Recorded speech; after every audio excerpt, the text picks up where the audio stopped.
Christians, the company that we decide to keep does matter. God tells us in 2 Corinthians chapter 6, verse 14, "Do not be yoked together with unbelievers. For what do righteousness and wickedness have in common? Or what fellowship can light have with darkness? What harmony is there between Christ and Belial? Belial being Satan." This shows us that as Christians, it does matter if we are yoked together in close relationship with unbelievers. The people that are in your circle should be people who are like-minded, people who are of God's kingdom as well. And if we're going to be honest, you shouldn't want people in your close-knit circle who are not of God's kingdom, because they are not going to love you the way that God would have them to love you. So if you're wondering why you're having so many issues with keeping good friends around you, it could be because they're not from God's kingdom. If you have someone around you who has no reverence for God and chooses to live any kind of way, that is going to have an influence on your life, because you are human, and humans are always influenced by the people around them, no matter how strong-minded they are or not. So if you are keeping them around you, you are creating a wedge between you and God.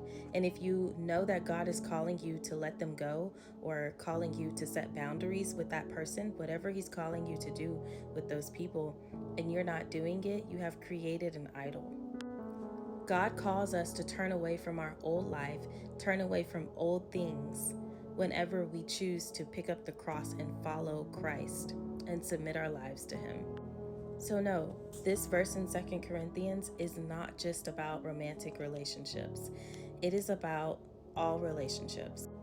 If we continue to read in chapter 7, verse 1, it says, "Therefore, since we have these promises, dear friends, let us purify ourselves from everything that contaminates body and spirit, perfecting holiness out of reverence for God." We should be slaves to righteousness, not slaves to sin. Because every single one of us on this earth are slaves to something. And there's only two parties that you could be a part of. There is no in between.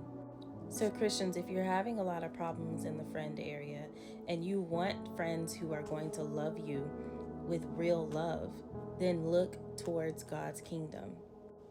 Because in God's kingdom, it's filled with people who have Christ living within them, which means you're going to receive real love. Anyone who does not have Christ living within them is not giving you the love of God, which is the only real love on earth. And at that point, you cannot expect to receive real love from those people. And only you know what you're supposed to do with those people.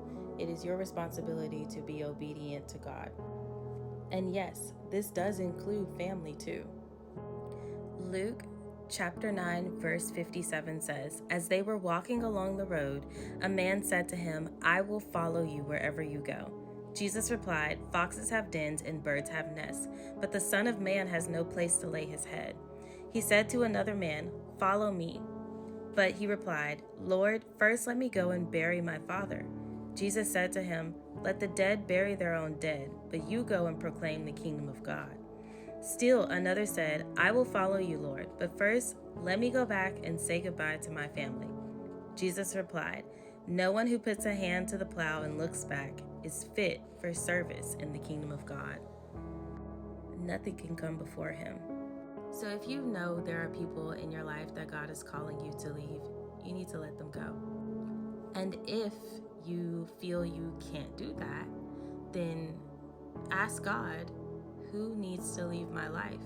And whoever it is, release them from me. Let them leave me, or you take them from my life. And let me tell you, he gonna do it.